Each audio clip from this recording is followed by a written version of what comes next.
xibaar yu wér te wóor ca tàng-tàng ba abonnez-vous pour ngeen di mën di jot suñuy vidéo. dal leen ak jàmm seen chaîne bi di Buzz 221HD kii di Ousseynou Ly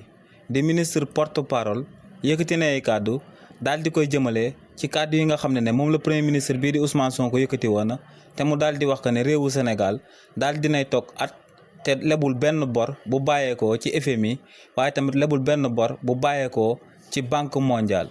si li ni mel kii di Ousseynou Ly ne kàddu yooyee premier ministre bii di Ousmane Sonko daal di yëkkati doy na pour tontu ñi nga xam ne dañuy wax que ne kii di Amadou Hott lu sabab nekkul président ca BAD lu réewu Sénégal ñàkk ay partenaire moom moo ko daal di sabab waaye tamit ne am na ñu yëkkati ay kàddu daal di wax que ne réewu Sénégal dafa amal akub recul diplomatique ne ñooñee nag lu mu leen di tontu rek moom mooy que ne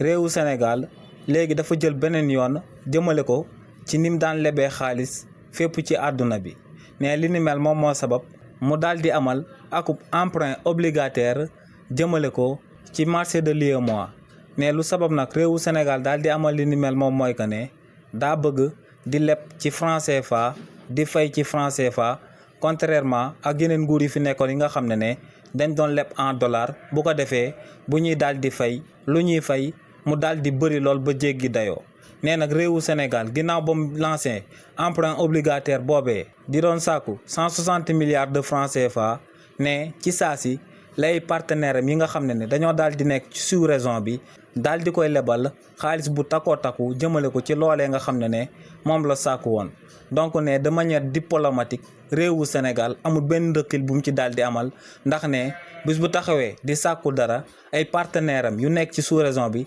dañuy njëkkante ngir daal di lebal réewu Sénégal donc ne loolee akub réew mënu koo am ba noppi ñuy wax ay recul diplomatique jëmale ko ci yeneen réew yi nga xam ne ñoom ñoo ko daal di wër. xibaar yu wér te wóor ca tàng-tàng ba abonnez-vous pour ngeen di mën di jot suñuy vidéo.